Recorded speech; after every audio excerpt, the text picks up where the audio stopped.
Besar turun. Ya. Oke. Ya, Bang Sandi mungkin bisa. Makassar, Pak. Makassar bisa mungkin agenda hari ini bagaimana, Pak?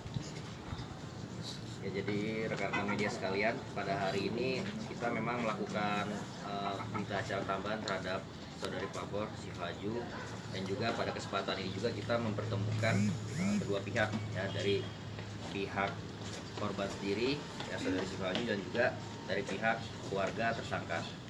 Dan nanti silakan dari pihak keluarga yang memberikan keterangan terkait hasil dari pertemuan yang sudah dilakukan pada siang hari ini. Itu bagaimana? Oke, ya tadi kebetulan sudah sempat dipertemukan antara pihak keluarga klien kami dan juga pihak keluarga terlapor. Yang sebelumnya dipertemukan belum ada Mbak Syifanya, hanya kami keluarga dan keluarga. Kemudian setelah diberi kesempatan dari pihak keluarga terlapor sudah menyampaikan permintaan maafnya secara ikhlas tulus dan berjanji menjaga anaknya, tidak akan melakukan perbuatan itu lagi, dan juga sudah memberi jaminan kepada pihak keluarga klien kami sendiri. Kemudian dari pihak klien kami juga sudah memaafkan, dan akhirnya juga Mbak Syifa tadi sampai juga masuk ke dalam ruangan bertemu dengan terlapor, dan terlapor juga meminta maaf, dan kemudian yang memberi statement langsung adalah dilanjut oleh pihak keluarga terlapor. Mungkin bisa langsung menanyakan ke pihak terlapor. Gimana Ibu, Bapak? Ya, intinya kami pada hari ini sudah bertemu dengan Mbak Syifa serta keluarganya dengan tulus dan dengan rendah hati. Kami meminta maaf, dan mudah-mudahan kejadian ini tidak akan terulang lagi. Ini adalah kejadian yang pertama dan terakhir, dan saya berjanji akan menjaga anak kami dari hal yang demikian, hal yang melanggar hukum. Dan tadi kami sudah bincang-bincang, anak kami sudah kapok tidak akan bermain di media sosial karena memang anak kami kurang paham hal. Saya kira itu yang bisa saya sampaikan. Kalau sendiri sudah maafkan hati. Sebenarnya gini sih, inti dari permasalahan ini,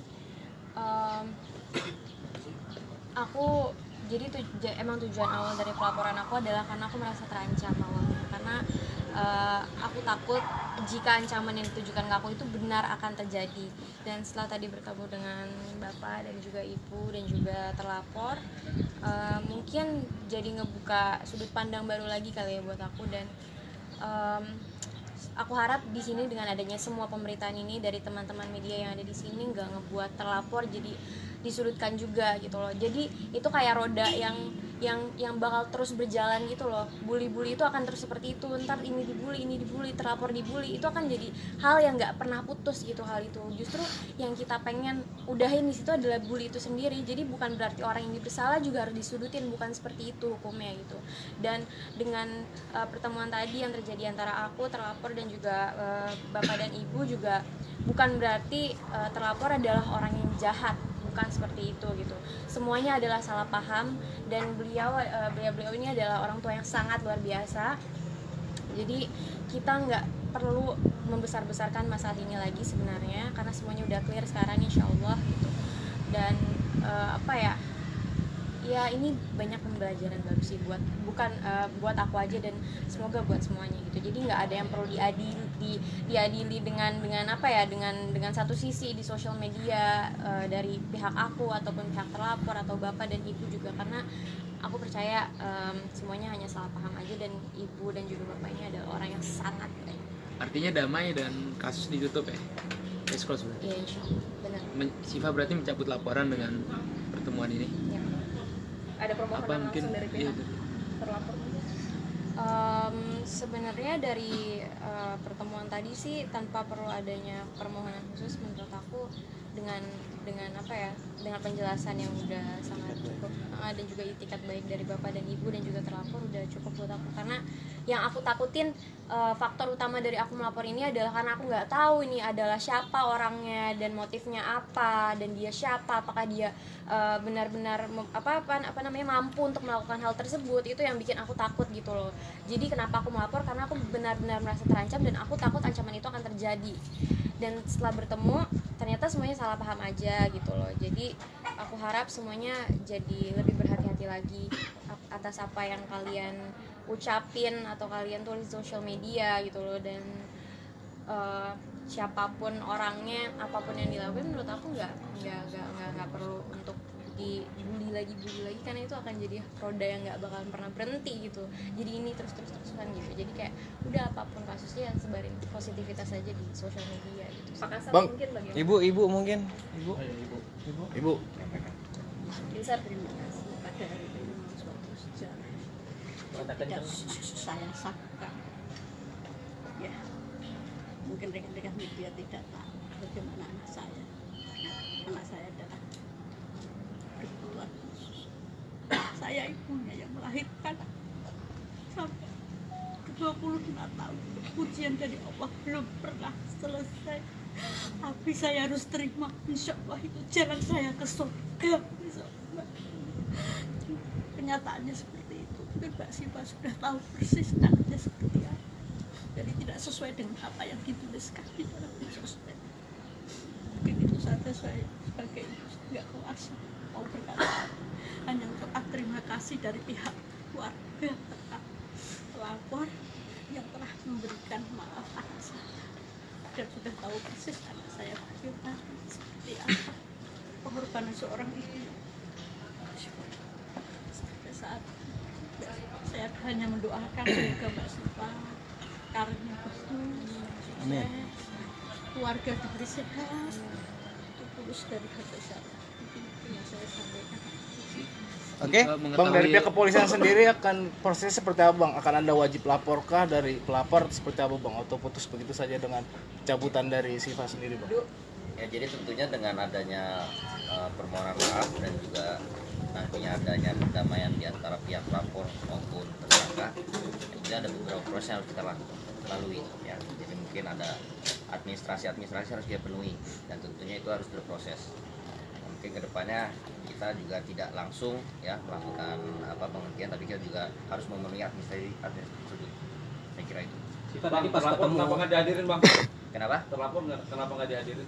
Ya itu, jadi terlapor memang sengaja kita tidak hadirkan karena memang yang bersangkutan ini kan memang memiliki latar belakang yang belakangan,